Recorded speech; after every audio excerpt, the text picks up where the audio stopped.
Let's get a wrap-up of the international news now. Joyce Ohaja is in London for Around the World in 5.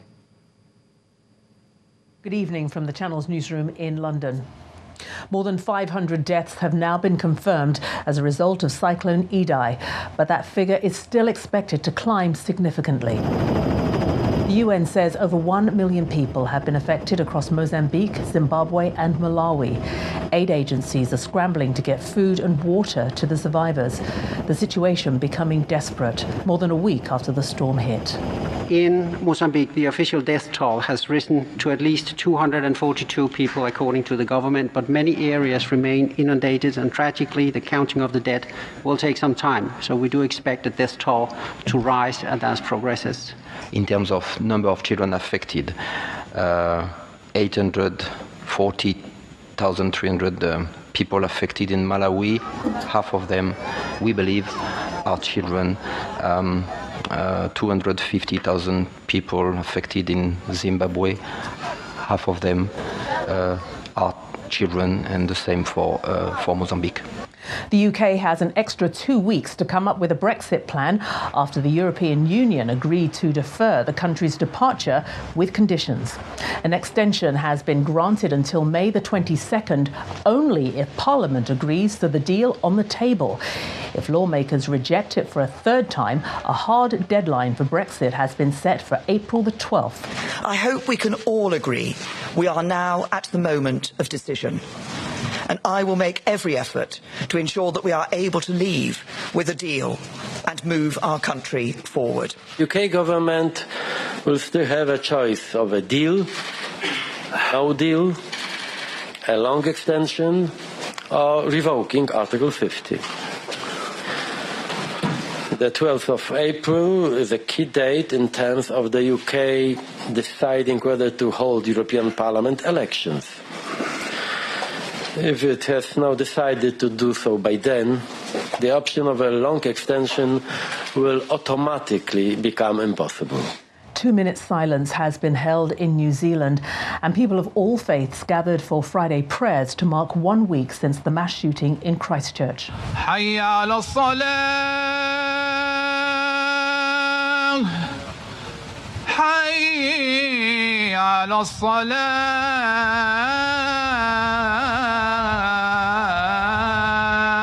Thousands turned out across the country to remember the 50 people who were killed by a gunman at 2 mosques. Prime Minister Jacinda Ardern quoted the Prophet Muhammad as she addressed a crowd near the site where most of the victims died. When any part of the body suffers, the whole body feels pain. New Zealand mourns with you. We are one. In Turkey, New Zealand's foreign minister defended the country's actions following the shooting, telling a meeting of Muslim nations that the police response was instant and the perpetrator will spend the rest of his life in jail. The first police officers arrived at the scene of the attack within 5 minutes, and within 21 minutes, the terrorist was arrested. From here, this person will face the full force of the New Zealand law. He will spend the rest of his life in isolation in a New Zealand prison. Iraq's President Barham Salih was targeted by angry crowds following a ferry disaster. Anti-government slogans were chanted as his convoy drove through Mosul. Almost 100 people, mostly women and children, drowned when an overloaded ferry capsized on the Tigris River. 5 people have been arrested. The number of people killed in a huge explosion at a chemical plant in eastern China has risen to almost 50. Hundreds of others were injured in the blast. 90 of them are in a serious condition.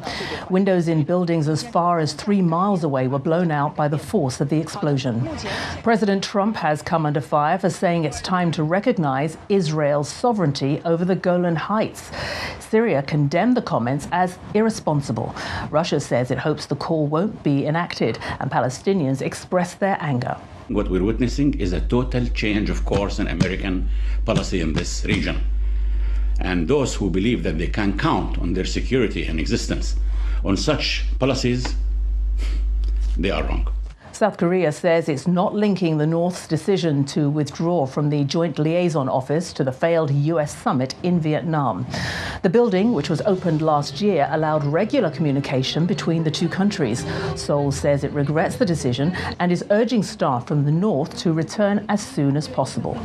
And finally, Tutankhamun's treasures are touring the globe almost 100 years after his tomb was discovered in Egypt.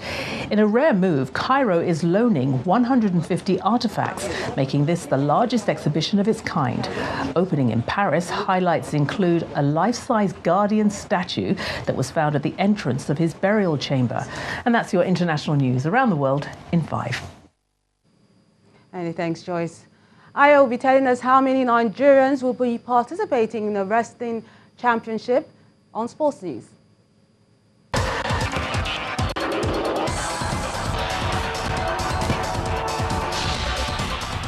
Yes, indeed, Melinda. The Nigerian Wrestling Federation has announced a 22-man list expected to represent the country at this year's African Senior Wrestling Championships coming up in Tunisia. According to the NWF, the list is made up of 16 athletes, 5 officials, and an accompanying referee.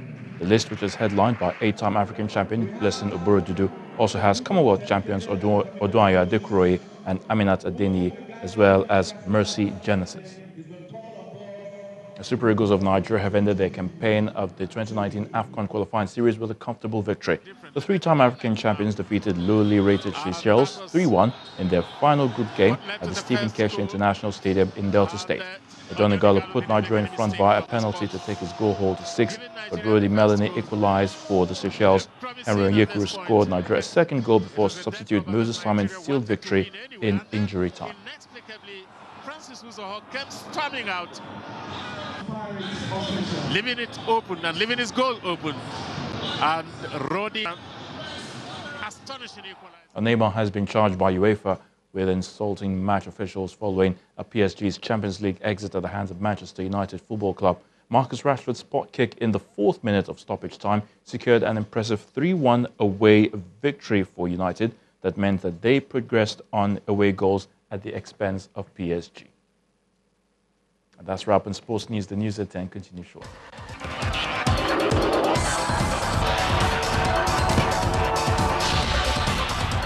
Many thanks, Ayo.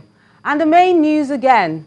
The Elections Petition Tribunal today declared PDP candidate Senator Ademola Adeleke winner of the Osun State governorship election conducted by INEC in September 2018. However, Governor Boyega Oyetola announced plans to appeal the tribunal judgment at the appellate court. That's the news at 10 tonight. Thank you so much for watching. I'm Melinda Akinwami.